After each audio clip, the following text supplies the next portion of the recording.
Welcome to ContactMonkey Academy. Today's topic is sharing and saving JSON files. So the first thing I'm going to show you today is how you save a JSON file. And if you're not familiar with that file type, it is just the type of file that we save when we are working with templates. So this will allow you to share templates and also receive them from other folks on your team. Perhaps you are having your customer success manager help you out with building a template. This is how we're going to be able to share those back and forth. So the first thing I'm going to do, I'm in my newsletter and I'm just going to click into the downward facing arrow in the top right of my screen.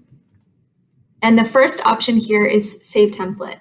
Now this is where you're going to be able to save the JSON file. So when I click on that, you'll notice that the file is generated on my computer.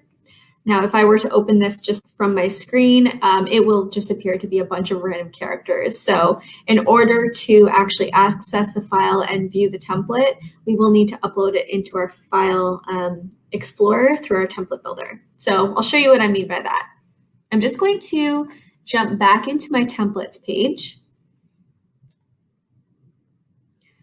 And instead of hopping into starting from scratch or one of my designs below, I'm going to click Import JSON.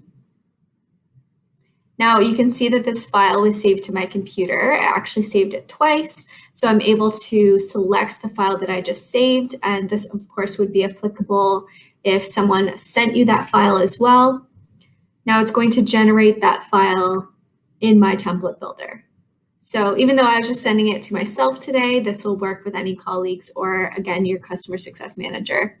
So the next thing you need to do here is just give the template a name, because when you're uploading a file via JSON, it's going to remove the name. So you can either give it another name like newsletter copy, something like that. It's simple as that. That is how you will save and upload a JSON file. So I hope today's session was helpful. Thanks so much for joining ContactMonkey Academy.